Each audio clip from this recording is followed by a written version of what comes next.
Hello dear. आज हम लोग शुरू करने वाले हैं स्टैंडर्ड 11th के लिए केमिस्ट्री।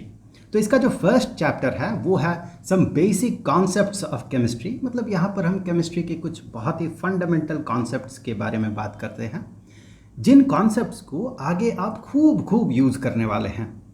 तो इस चैप्टर की शुरुआत होती है नेचर ऑफ मैटर से, जिसके बारे में आप लोगों ने स्टैंडर्ड 9th में पढ़ा था। अब ये जो है, ये टॉपिक जो है स्टैंडर्ड 9th का ही जो भी आपने पढ़ा था उसी का एक्सटेंशन है। बहुत सारी चीज़ें हम रिवाइज के तौर पे, स्टैंडर्ड 9th की चीज़ें, बहुत सारी चीज़ें हम रिवीजन के तौर पे पढ़ते हैं और कुछ चीज़ें यहाँ पर एक्स्ट्रा भी इंक्लूड किया जाता है। तो शुरू होता है मैटर के डेफिनेशन से कि जब हम मैटर के बारे में ही जानने वाले हैं तो मैटर आखिर होता क्या है। देखिए, जो भी चीज़ें जिसके पास मास है और जो some amount of space occupy करके रखता है उसे मैटर कहा जाता है। मतलब आप जो भी फिजिकल चीज़ें देख रहे हैं सारे मैटर हैं। जैसे कि मान ले एक पत्थर, बड़ा सा एक पत्थर, ये एक मैटर है, ये इसके पास मास है, ये स्पेस ऑक्यूपाई करके रखता है। एक पेड़, ये भी मैटर है, इसमें भी ये भी स्पेस ऑक्यूपाई करके रखता है, इसके पास भी मास है। इस तरह से आप जो भी चीज़ें देखते हैं, फॉर एग्जांपल पानी, भले ये सॉलिड फॉर्म में ना हो, लिक्विड फॉर्म में हो, लेकिन फिर भी ये मैटर तो है। ये मास ऑक्यूपाई, इसके पास मास है, ये स्पेस ऑक्यूपाई करके रखता है। इवन हवा जो है, जिसे हम देख नहीं पाते हैं, ये भी मैटर है, क्योंकि इसके अंदर भी छोटे छोटे छोटे छोटे पार्टिकल्स हैं, मॉलिक्यूल्स है। ऑक्सीजन मॉलिक्यूल है, नाइट्रोजन मॉलिक्यूल है, कार्बन डाइऑक्साइड है, इस तरह से बहुत सारे मॉलिक्यूल्स हैं यहाँ पर। इसके पास भी अपना मास है और ये भी तो स्पेस ऑक्यूपाई करके रखा है। तो ये हवा जो है, एयर, ये भी मैटर है। जो भी स्पेस ऑक्यूपाई करता है और जिसके पास भी मास है उसे मैटर के कैटेगरी में रखा जाता है। अब ये जो मैटर है ये अलग अलग स्टेट्स में होता है। फॉर एग्जांपल यहीं पर आप देख ले, ये जो है ये सॉलिड फॉर्म में है। ये पत्थर जो है, बड़ा सा चट्टान, ये सॉलिड फॉर्म में है। पेड़ जो है ये भी सॉलिड फॉर्म में है। लेकिन पानी जो है ये लिक्विड फॉर्म में है, ये फैल सकता है, ये फ्लो कर सकता है, ये लिक्विड फॉर्म में है। इसी तरह से मैटर जो है अलग अलग स्टेट्स में पाया जाता है। इन अलग अलग फॉर्म्स को अलग अलग स्टेट कहा जाता है। सो ये अलग अलग स्टेट्स में पाया जाता है। मैटर के 5 स्टेट्स होते हैं: सॉलिड, लिक्विड, गैस, जो कि कॉमनली जिसके बारे में हम पढ़ते हैं, और साथ ही साथ प्लाज्मा और बोस आइंस्टाइन कंडेंसेट को भी मैटर के स्टेट के तौर पे आप कंसीडर कर सकते हैं। आपके इस कोर्स में प्लाज्मा और बोस आइंस्टाइन कंडेंसेट है नहीं, तो इसके बारे में फ़िलहाल हम लोग चर्चा नहीं करेंगे। अगर आपको इनके बारे में जानना है तो स्टैंडर्ड 9th में आपको याद होगा, आपके क्यूरियोसिटी को क्वेंच करने के लिए मैंने 2 वीडियोस बना के दिया था स्टैंडर्ड 9th वाले चैनल में, 9th-10th वाले चैनल में। प्लाज्मा पे एक वीडियो और बोस आइंस्टाइन कंडेंसेट पे एक वीडियो। अगर आप उन वीडियोज़ को नहीं देखे हैं उस समय और आप में क्यूरियोसिटी है तो आप उन वीडियोस को देख सकते हैं। वीडियोस का लिंक आपको डिस्क्रिप्शन बॉक्स में मिलेगा। फिलहाल तो हम जो चर्चा करने वाले हैं वो है सॉलिड, लिक्विड और गैस, जिसके बारे में कॉमनली हम चर्चा करते हैं और जिसके साथ हमें डील करना होता है डे टू डे लाइफ में। मोस्टली आप केमिस्ट्री लैब में हो या किसी भी तरह के लैब में जब आप डील करेंगे तो इन 3 तरह के स्टेट्स के साथ ही आप डील करेंगे: गैसियस स्टेट, लिक्विड स्टेट और सॉलिड स्टेट।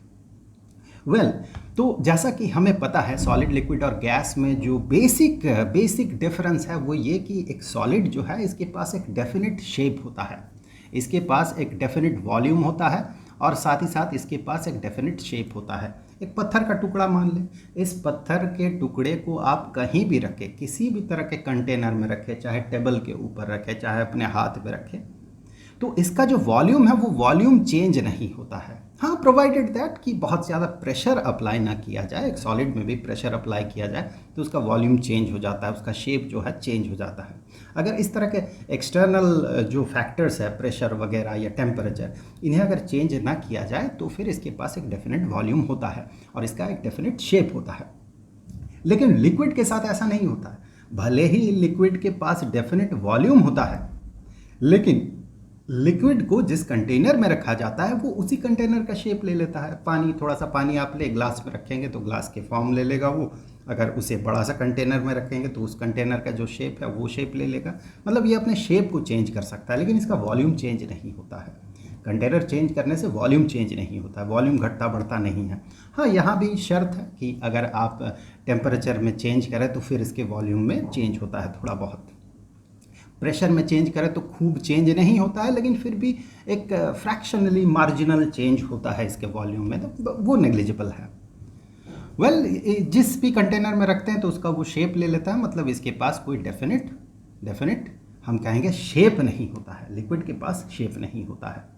और गैस के पास ना तो अपना कोई वॉल्यूम है और ना ही अपना कोई शेप है। गैसेस स्टेट में जब कोई मैटर रहता है उसे जिस भी कंटेनर में आप रखेंगे वो पूरा कंटेनर को फिल कर लेगा पूरी तरह से। चाहे छोटा कंटेनर में रखें तो छोटे कंटेनर में पूरी तरह से वो फिल्ड हो जाएगा, क्योंकि उसका जो मॉलिक्यूल्स है वो मॉलिक्यूल्स मूव करता है इधर उधर, एक दूसरे के साथ बाउंड नहीं होता है। तो जितना बड़ा कंटेनर होता है वो मॉलिक्यूल पूरे कंटेनर को भर लेता है, तो कंटेनर का शेप ले लेता है। अब कंटेनर को आप स्क्वीज कर दें, छोटा कर दें, पिस्टन लगा के उसे छोटा कर दें, तो वो गैसेस मॉलिक्यूल्स जो है वो करीब आ जाएंगे। मतलब उसका जो शेप है, उसका जो वॉल्यूम है, शेप तो चेंज हो ही जाएगा अगर कंटेनर चेंज करें। अगर उसे स्क्वीज करें या पिस्टन लगा के दबाएं तो फिर उसका वॉल्यूम भी चेंज हो जाता है। तो इसके पास ना तो कोई डेफिनेट वॉल्यूम होता है और ना ही कोई डेफिनेट शेप होता है। ना डेफिनेट वॉल्यूम है, ना डेफिनेट शेप है। तो इन सब के बारे में आप स्टैंडर्ड 9th में काफ़ी पढ़ चुके हैं। तो इसका रीज़न क्या है, ऐसा होता क्यों है? क्योंकि सॉलिड को अगर देखें तो सॉलिड के जो मॉलिक्यूल्स है बहुत बहुत स्ट्रांगली बाउंड होता है, एक दूसरे के साथ बहुत स्ट्रांग बाउंडेशन होता है। इतना स्ट्रांग बाउंडेशन होता है कि एक मॉलिक्यूल दूसरे मॉलिक्यूल के साथ जो बॉन्ड है उसके कारण वो उस जगह को छोड़ नहीं पाता, छोड़ के जा नहीं पाता है। हाँ, एटॉमिक फॉर्म में भी हो सकता है सॉलिड, जैसे कि आयरन ले ले, कॉपर ले ले, ये सारे एटॉमिक फॉर्म में होता है। तो वहाँ पर एटम्स जो है वो एटम्स एक दूसरे के साथ इतना बाउंड रहता है, स्ट्रांगली बाउंड रहता है कि वो अपना जगह जो है वो छोड़ नहीं पाता है। भले ही वो वाइब्रेट करता है मीन पोजीशन पे, अपना मीन पोजीशन एक है, दो एटम्स को हम कंसिडर कर रहे हैं तो मीन पोजीशन है, एटॉमिक फॉर्म में हम सॉलिड को कंसिडर कर रहे हैं, आयरन कॉपर वगैरह। तो यहाँ पर ये मीन पोजीशन को छोड़ के जाता तो नहीं है, लेकिन ये वाइब्रेट करता है इस तरह से। जितना इसमें आप टेम्परेचर देंगे, टेम्परेचर बढ़ाएंगे, हीट देंगे जितना, तो उतना ये ज़्यादा वाइब्रेट करता है, तेज़ी से वाइब्रेट करता है, लेकिन अपने पोजीशन को वो छोड़ के जाता नहीं है, वहीं पर वो वाइब्रेट करता है, मीन पोजीशन को छोड़ता नहीं है। लिक्विड में क्या होता है? लिक्विड में ये जो है ये बॉन्ड टूट जाता है। सॉलिड वाला जो बॉन्ड होता है, जो एक दूसरे को बड़े स्ट्रांगली बाइंड करके रखा है, वो बॉन्ड जो है वो बॉन्ड टूट जाता है। और वो बॉन्ड टूटने के कारण मॉलिक्यूल्स जो है इस तरह से वो फ्लो कर सकता है। एटॉमिक फॉर्म में होगा तो एटम्स, तो वो जो है वो पार्टिकल्स जो है, एटम हो या मॉलिक्यूल हो, मतलब एटॉमिक फॉर्म में हो या मॉलिक्यूलर फॉर्म में हो वो सब्सटेंस या मैटर, तो वो इस तरह से फ्लो कर सकता है, वो पार्टिकल जो है फ्लो करता है इस तरह से। हाँ, यहाँ पर जानने वाली बात ये है कि यहाँ पर एक दूसरे के साथ तो बहुत स्ट्रांग बॉन्ड नहीं होता है, लेकिन ओवरऑली लिक्विड का एक ओवरऑल अट्रैक्शन तो होगा। जितने भी पार्टिकल्स हैं, मॉलिक्यूल मान लेते हैं, तो ये मॉलिक्यूल्स तो बहुत सारे मॉलिक्यूल्स हैं, तो एक दूसरे के साथ एक अट्रैक्शन है। उसके कारण क्या होता है, ये जो मॉलिक्यूल्स है अपने जगह को छोड़ के या इस बंच को, ग्रुप को छोड़ के चला नहीं जाता है। भले ही एक दूसरे के साथ इतना तगड़ा बॉन्ड नहीं है कि वो एक ही जगह पे स्थिर रहे, लेकिन ओवरऑली कलेक्टिवली एक दूसरे के साथ इतना अट्रैक्शन होता है कि एक एक मॉलिक्यूल अपने जगह को छोड़ के चला नहीं जाता है, रैंडमली कहीं पर चला नहीं जाता है। वो वहीं पर उसी रीजन में, उसे जिस कंटेनर में रखेंगे, फॉर एग्जांपल पानी आपने एक गिलास में रखा है, तो उस रीजन में जितने से जगह में पानी है उसी रीजन में मॉलिक्यूल सारे इस तरह से मूव करता है, फ्लो करता है इस तरह से। लेकिन ऐसा नहीं है कि वो सारे मॉलिक्यूल्स छोड़ के चला जाए, उस जगह को छोड़ के चला जाए, जो कि गैसेस में होता है। हाँ, भले ही कुछ मॉलिक्यूल्स जिसके पास सफिशिएंट एनर्जी होता है वो सरफेस का जो बैरियर है उस बैरियर को पेनेट्रेट करके बाहर निकल जाता है। इसे एवापोरेशन कहा जाता है। आपने पढ़ा था स्टैंडर्ड 9th में, खूब डिटेल्स में पढ़ा था ये सब चीज़ें। तो लिक्विड में जो कलेक्टिव अट्रैक्शन होता है वो इतना होता है कि वो गैस जैसा इसके सारे मॉलिक्यूल्स इधर उधर भाग नहीं जाता, बल्कि उसी रीजन में वो फ्लो करने लगता है। इतना सफिशिएंट उसमें बॉन्ड होता है, लेकिन इतना भी स्ट्रांग बॉन्ड नहीं होता है सॉलिड जैसा कि वो अपने जगह को छोड़ ही ना पाए। अब गैसेस में क्या होता है? गैसेस में ये जो पार्टिकल्स है इनके बीच का जो फोर्स होता है बॉन्ड बनाने के लिए, जो अट्रैक्टिव फोर्स होता है, वो नेग्लिजिबली, मैं 2 बार नेग्लिजिबली लगाऊंगा, नेग्लिजिबली स्मॉल होता है, ना के बराबर होता है। जब वो बहुत करीब आ जाता है, 2 मॉलिक्यूल्स, कभी 2 एटम्स या 2 मॉलिक्यूल्स जब बहुत करीब आ जाता है तो उस समय उनके बीच कुछ अट्रैक्टिव फोर्स काम करता है, थोड़ा सा उसमें बॉन्ड जैसा हल्का फुल्का काम करता है, लेकिन उनमें इतना इतना स्पीड होता है जिसके कारण इतना काइनेटिक एनर्जी होता है कि वो बाइंड नहीं कर पाता है, वो इस तरह से चला जाता है, टकरा के इस तरह से चला जाता है। तो गैसेस मॉलिक्यूल्स हो या फिर गैसेस एटम हो, जिस भी फॉर्म में हो, एटॉमिक फॉर्म में हो या मॉलिक्यूलर फॉर्म में, ये जो पार्टिकल्स है, ये पार्टिकल्स इधर उधर रैंडम डायरेक्शन में मूव करता है। तो रैंडम डायरेक्शन में मूव करता है और एक दूसरे के साथ थोड़ा भी बॉन्ड नहीं होने के कारण जिस भी कंटेनर में रखा जाता है इनको, उसी कंटेनर का शेप पूरी तरह से ले लेता है, पूरी तरह से उसे फिल कर देता है। ये एक कंटेनर है और एक छोटा कंटेनर में रखा हुआ था कुछ गैसेस, मतलब कुछ थोड़ा सा गैस रखा हुआ था, ये उसके पार्टिकल को रिप्रेजेंट कर रहा है। तो अब इसी को अगर बड़े कंटेनर में रखा जाए तो फिर ये उसी के शेप को पूरी तरह से ले लेगा, पूरी तरह से इसे भर लेगा। तो इसका मतलब क्या है कि किसी भी कंटेनर में रखे उस कंटेनर का ये वॉल्यूम भी ले लेगा, उस कंटेनर का शेप भी ये ले लेगा। तो गैस का ये बेसिक प्रॉपर्टी होता है। अब देखिए, ऐसा एक ही मैटर अलग अलग स्टेट्स में मिलता है। जैसे कि पानी को आप ठंडा कर दे तो वो बर्फ़ बन जाता है, और पानी को गर्म कर दे तो वो भाप बन जाता है, मतलब गैसेस स्टेट में चला जाता है। तो ये सॉलिड, लिक्विड और गैस इंटरचेंजेबल स्टेट्स हैं। एक मैटर के 3 स्टेट्स हो सकते हैं। इंटरचेंजेबल है। इसमें एक स्टेट से दूसरे स्टेट में चेंज कैसे होता है? जब हीट प्रोवाइड किया जाता है, जब उसमें एनर्जी प्रोवाइड किया जाता है हीट के फॉर्म में। तो वो हीट क्या करता है? वो हीट एनर्जी आता है और यहाँ पर जो इंटरमॉलिक्यूलर या इंटर एटॉमिक जो भी कहें, अगर एटॉमिक फॉर्म में है तो इंटर एटॉमिक कहेंगे हम लोग, अगर मॉलिक्यूलर फॉर्म में है तो इंटरमॉलिक्यूलर कहेंगे। ये जो बॉन्ड है, इन पार्टिकल्स को बांधे रखने के लिए जो बॉन्ड है, जो स्ट्रांगली बाइंड करके रखा है, जिसके कारण ये जा नहीं पा रहा है, वो बॉन्ड को ये तोड़ देता है। हीट एक एनर्जी है, तो वो एनर्जी अब्जॉर्ब करके ये बॉन्ड टूट जाता है। तो बॉन्ड टूटने के लिए थोड़ा एनर्जी चाहिए, वही एनर्जी हीट प्रोवाइड करता है, हीट एनर्जी, जिसके कारण ये बॉन्ड टूट जाता है। और बॉन्ड टूटने के कारण क्या होता है? इस तरह से वो लिक्विड फॉर्म में आ जाता है। अब यही पार्टिकल जो स्ट्रांगली बाउंड था, वही पार्टिकल फ्लो करने लगता है और वो लिक्विड फॉर्म में आ जाता है। और वहाँ पर इस लिक्विड को अगर ठंडा कर दिया जाए तो ऑब्वियसली इसका उल्टा इफेक्ट होगा कि जब यहाँ से एनर्जी चला जाएगा, इन पार्टिकल्स के पास जो काइनेटिक एनर्जी आया in the form of heat energy, ये जो अब्जॉर्ब किया, जिसके कारण इसके पास कुछ काइनेटिक एनर्जी आया, जिसके कारण ये फ्लो कर पा रहा है, तो इसका जब हीट बाहर निकल जाएगा तो इसका जो स्पीड है वो कम होने लगेगा। और स्पीड कम होने के कारण यही जो बॉन्ड पहले था, सॉलिड बना के रखा था, वो बॉन्ड अब उसे बांध पाएगा अब उसे बाइंड कर पाएगा, जिसके कारण वो बाउंड हो जाता है ठंडा करने से। और ये जो पार्टिकल्स है, ये जो बाउंड हो जाता है, जिसके कारण वो सॉलिड फॉर्म में चला जाता है। लिक्विड से गैस में भी वही चीज़ होता है। इसमें सफिशिएंट आप एनर्जी देंगे तो इसके पास इतना काइनेटिक एनर्जी आ जाएगा, जो ग्रुप में जो बाइंडिंग वाला इफेक्ट था, एज होल पूरे बंच में जो एक दूसरे को बांधे रखने का जो इफेक्ट था, वो इफेक्ट भी टूट जाएगा, ख़त्म हो जाएगा, क्योंकि इनके पास इतना काइनेटिक एनर्जी आ जाएगा कि वो जो कलेक्टिव बॉन्ड है, उस कलेक्टिव बॉन्ड को भी वो तोड़ के बाहर निकल जाएगा। और इस तरह से वो जब पानी को गर्म करते हैं तो वो भाप बन जाता है। इस तरह से लिक्विड जो है गैसेस स्टेट में कन्वर्ट हो जाता है जब हम उसे हीट देते हैं, मतलब उसके टेम्परेचर को इंक्रीज़ करते हैं, तो एक समय जाके वो गैस में कन्वर्ट हो जाता है। जब ठंडा करेंगे किसी गैस को तो इसका उल्टा इफेक्ट होगा और ये लिक्विड में कन्वर्ट हो जाएगा। इन जनरल ये पाया जाता है कि सॉलिड का जो वॉल्यूम होता है उससे लिक्विड का वॉल्यूम थोड़ा सा ज़्यादा होता है इन जनरल, और लिक्विड से गैस का वॉल्यूम थोड़ा ज़्यादा होता है। सो ये जो सॉलिड से लिक्विड का वॉल्यूम जो थोड़ा इंक्रीज़ कर जाता है, ऐसा क्यों है? क्योंकि ये जब इसे हीट दिया जाता है तो ये इस तरह से बॉन्ड टूटता है और एक दूसरे से थोड़ा दूर चला जाता है, जिसके कारण ये जो वॉल्यूम है, वॉल्यूम में इंक्रीमेंट हो जाता है। इसके कुछ एक्सेप्शंस हैं। एक एक्सेप्शन, अच्छा खासा एक्सेप्शन जो है, ये पानी है, वाटर।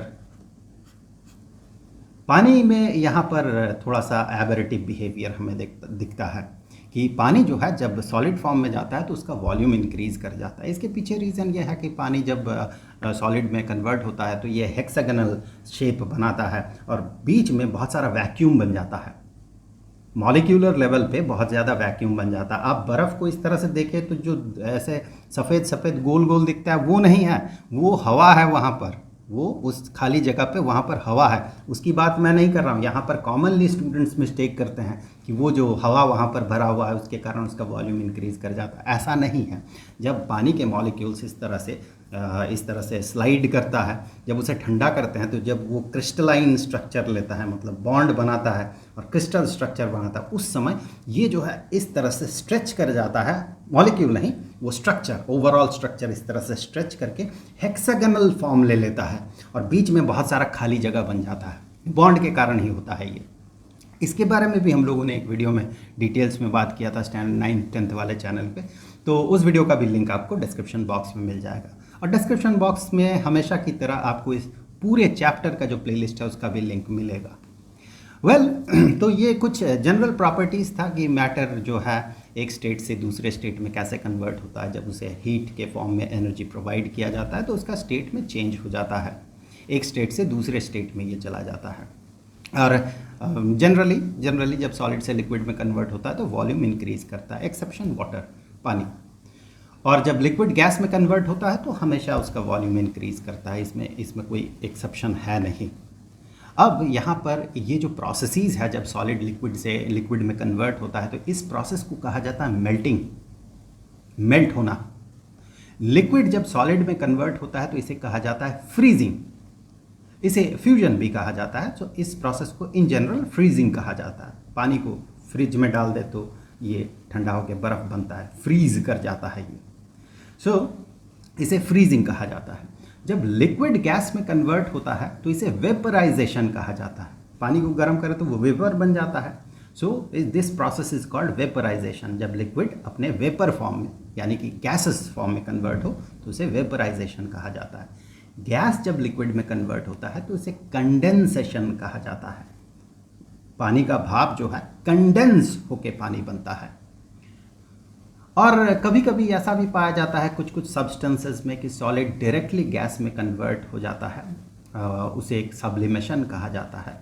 और गैस जो है उसी का उल्टा प्रोसेस जो है, उस वही वाला सब्सटेंस, हर सब्सटेंस नहीं बल्कि वही वाला सब्सटेंस जो है जो कि सॉलिड से डायरेक्टली गैसेस फॉर्म में कन्वर्ट हो सकता है, वही जब उसे ठंडा किया जाता है तो वो गैस से डायरेक्टली सॉलिड में कन्वर्ट हो जाता है, जिसे कि डीसब्लिमेशन या डिपोजिशन कहा जाता है। तो जैसा कि हमने देखा था कि सॉलिड जो है इसे हीट प्रोवाइड करे तो लिक्विड बन जाता है, लिक्विड में हीट प्रोवाइड करने से ये गैस बन जाता है।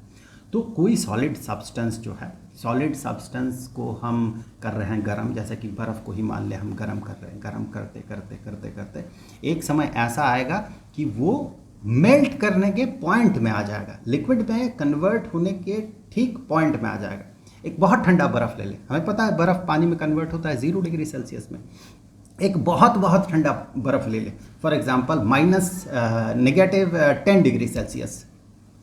अब उसे जब हम शुरुआत में हीट देंगे तो उस समय उसका टेम्परेचर इंक्रीज करेगा। टेम्परेचर इंक्रीज करते करते करते करते -9, फिर -8 डिग्री सेल्सियस, -7, -6, -5 करते करते करते करते ये 0 डिग्री सेल्सियस तक पहुंचेगा बर्फ़। उसके बाद जो हीट प्रोवाइड किया जाएगा वो हीट इसके टेम्परेचर को इंक्रीज नहीं करता है, बल्कि उसके बाद वो उन बॉन्ड्स को तोड़ने में लग जाता है वो हीट, जिसके कारण उसके टेम्परेचर में तो इंक्रीज नहीं होता है बल्कि बॉन्ड टूटने के कारण उसके स्टेट में चेंज होता है। इसीलिए जब एक स्टेट से दूसरे स्टेट में सब्सटेंस कन्वर्ट होता है तो उस समय, उस दौरान, उस पीरियड में जब कन्वर्शन हो रहा है उस पीरियड में टेम्परेचर इंक्रीज नहीं करता है, बल्कि उससे पहले टेम्परेचर इंक्रीज करता है, पूरी तरह से स्टेट में चेंज हो जाए, उसके बाद हीट प्रोवाइड करे तो टेम्परेचर में चेंज होगा। लेकिन during that change of state उस पीरियड में टेम्परेचर में चेंज नहीं होता है, बल्कि सिर्फ और सिर्फ बॉन्ड टूटने में एनर्जी लग जाता है, जिसके कारण कि उस समय टेम्परेचर में कोई चेंज नहीं होता है। अब मान लें 0 डिग्री सेल्सियस का एक बर्फ़ का टुकड़ा है, इतना सा बर्फ़ का टुकड़ा है, अब 0 डिग्री सेल्सियस में है, मेल्ट करने के कगार में है। अब इसमें जो हम हीट प्रोवाइड कर रहे हैं ये मेल्टिंग में लग रहा है, इसका मेल्टिंग में लग रहा है, हम हीट प्रोवाइड किए जा रहे हैं। अब जब ये पूरी तरह से पिघल जाएगा, 0 डिग्री के पानी में कन्वर्ट हो जाएगा, तो उस दौरान, सिर्फ मेल्टिंग के दौरान, दैट मीन्स सिर्फ चेंज ऑफ स्टेट के दौरान जितना एनर्जी प्रोवाइड किया जाता है उसे इसका लेटेंट हीट कहा जाता है, लेटेंट हीट ऑफ फ्यूजन। तो एक सॉलिड को जब हम हीट प्रोवाइड करते हैं, जब वो लिक्विड बनने के ब्रिंक में रहता है, जिसमें और टेम्परेचर चेंज नहीं होगा, बल्कि अब वो स्टेट कन्वर्जन होगा, तो उस दौरान उसे जितना हीट देने से ये पूरी तरह से स्टेट में चेंज हो जाएगा, मतलब पूरी तरह से लिक्विड में कन्वर्ट हो जाएगा, उसे इसका लेटेंट हीट ऑफ फ्यूजन कहा जाता है।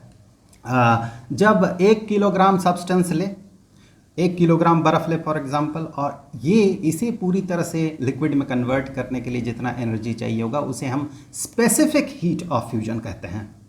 और अगर हम 1 मोल का सब्सटेंस लेते हैं तो उसे उसके स्टेट को कन्वर्ट करने के लिए, मतलब सॉलिड से लिक्विड ले जाने के लिए जितना हीट चाहिए होता है उसे मोलर हीट ऑफ फ्यूजन कहा जाता है। अब यहाँ पर कुछ एग्जांपल देख ले। पानी का जो है स्पेसिफिक हीट ऑफ फ्यूजन आपको यहाँ पर दिख रहा है इस जगह पे, जूल यूनिट देख ले, जूल पर किलोग्राम, मतलब इतना जूल 3,33,550 इतना जूल एनर्जी प्रोवाइड करना होगा 1 किलोग्राम बर्फ को 1 किलोग्राम पानी में पूरी तरह से कन्वर्ट करने के लिए। अगर मोलर हीट ऑफ फ्यूजन की बात करें तो देखिए यूनिट जूल पर मोल है, मतलब 1 मोल का बर्फ अगर ले तो उस 1 मोल के पानी का मोलर मास कितना होता है 18 ग्राम, ऑक्सीजन के लिए 16, 2 हाइड्रोजन एटम है तो हाइड्रोजन के लिए 1 और 1, 16 16 + 1 + 1 18, सो 18 ग्राम होता है ऑक्सीजन का मोलर मास।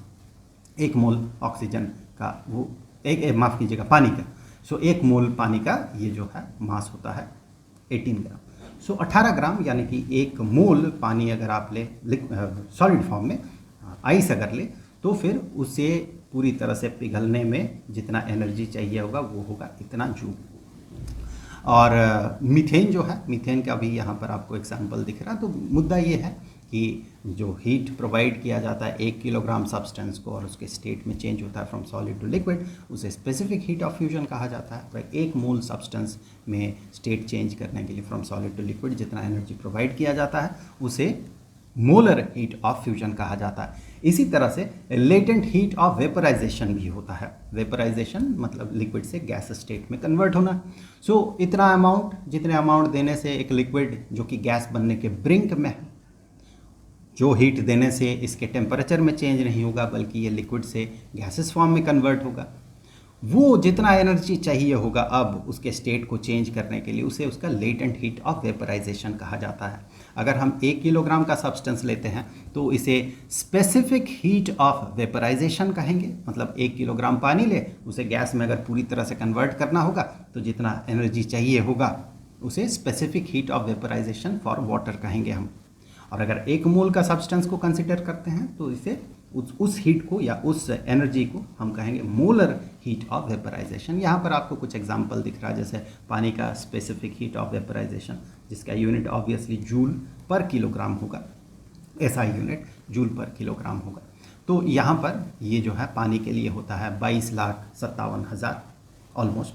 सो इतना हीट चाहिए होगा, मतलब 1 किलोग्राम पानी अगर ले उसे हमें पूरी तरह से वेपर में कन्वर्ट करना है। 100 डिग्री सेल्सियस का पानी होना चाहिए क्योंकि उसे स्टेट चेंज होने के कगार में होना होगा। उससे पहले अगर 60 डिग्री सेल्सियस का पानी ले लेंगे तो बहुत सारा एनर्जी 60 to 100 डिग्री सेल्सियस में ले जाने के लिए लगेगा, वहाँ कंसीडर नहीं करेंगे हम उसे लेटेंट हीट के तौर पे। तो जब वो 100 डिग्री सेल्सियस में पहुंच जाएगा वो पानी, 1 किलोग्राम का पानी, उसके बाद इसे 100 डिग्री सेल्सियस के वेपर में कन्वर्ट करने के लिए जितना एनर्जी चाहिए होगा वो आपको यहाँ पर दिख रहा है 22,57,000 जूल चाहिए होगा for 1 kilogram of water. Molar heat of vaporisation भी आपको इस लिस्ट में यहाँ पर दिख रहा है। अब यहाँ पर देखने वाली बात यह है कि मेल्टिंग होता है जब सॉलिड टू लिक्विड में कन्वर्ट होता है तो उस समय जो है उस प्रोसेस को मेल्टिंग कहा जाता है। जिस टेम्परेचर में सॉलिड लिक्विड में कन्वर्ट होता है उस टेम्परेचर को, क्योंकि उस प्रोसेस में टेम्परेचर फिक्स रहता है पूरा, 0 डिग्री का बर्फ़ 0 डिग्री का पानी में कंप्लीटली कन्वर्ट होता है, फिर उसका टेम्परेचर बढ़ता है। सो ये जो पॉइंट है, टेम्परेचर है, इस टेम्परेचर को कहा जाता है मेल्टिंग पॉइंट। उस टेम्परेचर पॉइंट को कहा जाता है मेल्टिंग पॉइंट क्योंकि उस समय मेल्टिंग हो रहा है। अब मेल्टिंग जो है it depends upon pressure, external pressure पे ये डिपेंड करता है। प्रेशर चेंज कर दें तो मेल्टिंग पॉइंट चेंज हो जाएगा। नेक्स्ट सेक्शन में इस पर हम लोग बात करेंगे। फिलहाल के लिए जान लें कि अगर प्रेशर, एक्सटर्नल प्रेशर को चेंज कर दिया जाए तो फिर मेल्टिंग जो है, मेल्टिंग पॉइंट जो है ये चेंज हो जाता है। फॉर एग्जाम्पल आप दो बर्फ़ का टुकड़ा ले, आप उसे दबा दें तो वो जुड़ जाता है। जुड़ता क्यों है? क्योंकि दबा देने से क्या होता है, दो बर्फ़ के टुकड़ों को दबा देने से उनके बीच का प्रेशर जो है ये प्रेशर इंक्रीज़ कर जाता है। अब प्रेशर इंक्रीज़ करने के कारण यहाँ का मेल्टिंग पॉइंट जो है ये मेल्टिंग पॉइंट डिक्रीज़ कर जाता है। पानी के केस में डिक्रीज़ करता है, हर केस में डिक्रीज़ नहीं करेगा क्योंकि पानी में एबरेटिव बिहेवियर होता है। डिक्रीज़ कर जाने के केस कारण क्या होता है, चूँकि उसका मेल्टिंग पॉइंट ही डिक्रीज़ कर गया, मे बी वो बर्फ़ -3 डिग्री -5 डिग्री सेल्सियस का था, हमने इतना दबाया कि उसका मेल्टिंग पॉइंट चला गया नीचे -10 डिग्री सेल्सियस में, तो वो मेल्ट कर जाएगा। वो मेल्ट कर जाएगा। अब जैसे ही हम प्रेशर रिलीज़ करते हैं वैसे ही वो जो पानी बना था -10 डिग्री सेल्सियस का पानी प्रेशर देने के कारण वो एग्जिस्ट कर रहा था वहाँ पर। जैसे ही प्रेशर रिलीज़ करेंगे वैसे ही प्रेशर रिलीज़ होने के कारण मेल्टिंग पॉइंट वापस नॉर्मल जो मेल्टिंग पॉइंट था वहाँ पर पहुँच जाएगा, जिसके कारण वो पानी जो है, भीतर का पानी जो है, उस दो सरफेसेस के बीच में जो पानी बना दबाने के कारण वो पानी वापस से बर्फ़ में कन्वर्ट हो जाता है। सो मेल्टिंग पॉइंट प्रेशर डिपेंडेंट होता है। इसीलिए एक और ख़ास मेल्टिंग पॉइंट के बारे में हमें जानना होता है, जिसे कि नॉर्मल मेल्टिंग पॉइंट कहा जाता है। ये वो टेम्परेचर होता है जिसमें कि सॉलिड मेल्ट करना शुरू करता है एट एटमॉस्फेरिक प्रेशर। तो जो हम लोग कहते हैं ना 100 डिग्री सेल्सियस पानी का, या 0 डिग्री सेल्सियस पानी का मेल्टिंग पॉइंट है, बर्फ़ का मेल्टिंग पॉइंट है, बर्फ़ पानी में कन्वर्ट होता है, वो नॉर्मल मेल्टिंग पॉइंट है। 1 एटमॉस्फेरिक प्रेशर में उसका मेल्टिंग पॉइंट 0 डिग्री सेल्सियस होता है। अगर प्रेशर चेंज कर दिया जाए तो मेल्टिंग पॉइंट चेंज हो जाता है। तो ये जो मेल्टिंग पॉइंट है, जनरली जो मेल्टिंग पॉइंट हम कहते हैं, ये मेल्टिंग पॉइंट किसी भी प्रेशर के लिए होता है, इसीलिए स्पेसिफाई करना पड़ता है किस प्रेशर में हम मेल्टिंग पॉइंट की बात कर रहे हैं। Melting point at 1 atmospheric pressure, melting point at 2 atmospheric pressure, melting point at 5 atmospheric pressure. वहाँ पर मेल्टिंग पॉइंट जो है वेरी करेगा, चेंज करेगा, अलग अलग हो जाएगा। लेकिन जैसे ही हम कहते हैं नॉर्मल मेल्टिंग पॉइंट, तो वहाँ पर एटमॉस्फेरिक प्रेशर फिक्स हो जाता है, 1 एटमॉस्फेरिक प्रेशर होता है, जिसे कि हम प्रॉपरली इस तरह से टैबुलेट कर पाते हैं, जिसका एक सर्टन वैल्यू होता है जिस मेल्टिंग पॉइंट का। तो वाटर का नॉर्मल मेल्टिंग पॉइंट जो होता है ये 0 डिग्री सेल्सियस होता है। सिमिलरली बॉइलिंग पॉइंट के साथ भी होता है। बॉइलिंग पॉइंट मतलब जिस टेम्परेचर में कोई लिक्विड बॉयल करना स्टार्ट करता है, मतलब वेपर स्टेट में कन्वर्ट होना स्टार्ट करता है, वो टेम्परेचर जो है उसे बॉइलिंग पॉइंट कहा जाता है। यहाँ पे ये भी प्रेशर डिपेंडेंट होगा। प्रेशर इंक्रीज़ कर दे तो फिर बॉइलिंग पॉइंट जो है ये इंक्रीज़ कर जाता है, प्रेशर डिक्रीज़ कर दे तो बॉइलिंग पॉइंट जो है ये डिक्रीज़ कर जाता है। जैसे कि यहाँ पर जो कि नॉर्मली 1 एटमॉस्फेरिक प्रेशर के आसपास ही है हमारा आसपास का जो प्रेशर है, एटमॉस्फेरिक प्रेशर। तो यहाँ पर पानी को हम जब बॉयल करते हैं तो वो नियरली 100 डिग्री सेल्सियस में बॉयल होता है। लेकिन प्रेशर कुकर के भीतर क्या होता है, प्रेशर कुकर में हाई प्रेशर क्रिएट होता है अंदर। उस हाई प्रेशर में पानी का बॉइलिंग पॉइंट इंक्रीज़ कर जाता है, 110-120 डिग्री सेल्सियस में पहुंच जाता है। इसीलिए खाना अच्छा पकता है प्रेशर कुकर के भीतर। और अगर आप उसी पानी को ले जाएं माउंट एवरेस्ट के पीक में, वहाँ पर उसका मेल्टिंग पॉइंट डिक्रीज़ कर जाता है क्योंकि वहाँ प्रेशर कम है, एटमॉस्फेरिक प्रेशर कम हो जाता है, तो वहाँ उसका मेल्टिंग पॉइंट डिक्रीज़ कर जाता है, काफ़ी डिक्रीज़ कर जाता है। मुझे तो एग्जैक्ट डेटा याद नहीं आ रहा, वो लगभग 60-70 डिग्री सेल्सियस में बॉयल करता है पानी वहाँ पर। सो ये भी प्रेशर डिपेंडेंट होता है, जिसके कारण नॉर्मल बॉइलिंग पॉइंट का कॉन्सेप्ट आता है। नॉर्मल बॉइलिंग पॉइंट मतलब जिस टेम्परेचर में जाके लिक्विड जो है ये बॉयल करना स्टार्ट कर देता है। ये लिक्विड होगा, लिक्विड जो है बॉयल करना स्टार्ट कर देगा, ये इसका नॉर्मल बॉइलिंग पॉइंट होता है जब एटमॉस्फेरिक प्रेशर में 1 एटमॉस्फेरिक प्रेशर में। पानी का normal boiling point 100 degree Celsius होता है, लेकिन प्रेशर इंक्रीज़ कर दे तो ये बॉइलिंग पॉइंट इंक्रीज़ कर जाता है, प्रेशर डिक्रीज़ कर दे तो बॉइलिंग पॉइंट भी डिक्रीज़ नीचे चला जाता है। सो जैसे कि हम बात कर रहे थे, प्रेशर जो है एक इम्पॉर्टेंट फैक्टर होता है मेल्टिंग और बॉइलिंग में। ऐसा क्यों होता है? इन जनरल मान ले यहाँ पर एक सॉलिड है, सॉलिड जो है इसे लिक्विड में हम कन्वर्ट कर रहे हैं, तो यहाँ पर ये लिक्विड में कन्वर्ट हो रहा है। अब यहाँ पर आप देखिए, जब लिक्विड में कन्वर्ट होता है इन जनरल केस इसका वॉल्यूम जो होता है ये वॉल्यूम इंक्रीज़ करता है। अब आप देखिए यहाँ पर अगर कोई सॉलिड बॉडी है और आप इसे दबाए रखे हैं, प्रेशर बढ़ा दिया आपने, अब प्रेशर बढ़ा दिया मतलब आप इसे लिक्विड बनने से रोक रहे हैं। लिक्विड बनने से इसका वॉल्यूम इंक्रीज करेगा।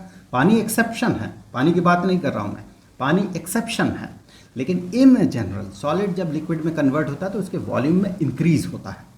अब जब एक्सटर्नली हम प्रेशर लगा के उसे दबा रहे हैं तो हम उस सॉलिड के वॉल्यूम को इंक्रीज होने से रोक रहे हैं, एक्सटर्नली रोक रहे हैं, जिस रुकावट के कारण उसे और ज़्यादा एनर्जी चाहिए होगा लिक्विड में कन्वर्ट होने के लिए। उस प्रेशर को विथस्टैंड करके, जो आपने लगाया है उस प्रेशर को विथस्टैंड करके उसे लिक्विड में कन्वर्ट होने के लिए उसे ज़्यादा एनर्जी चाहिए होगा, मतलब ज़्यादा हीट एनर्जी चाहिए होगा, हेंस ज़्यादा टेम्परेचर में वो जाके मेल्ट करेगा। क्योंकि आप उस प्रोसेस को रोक रहे हैं तो इसे ज़्यादा एनर्जी चाहिए होगा, ये और ज़्यादा एनर्जी लेगा, तब जाके आपके प्रेशर को विथस्टैंड करके फिर ये लिक्विड में कन्वर्ट होगा।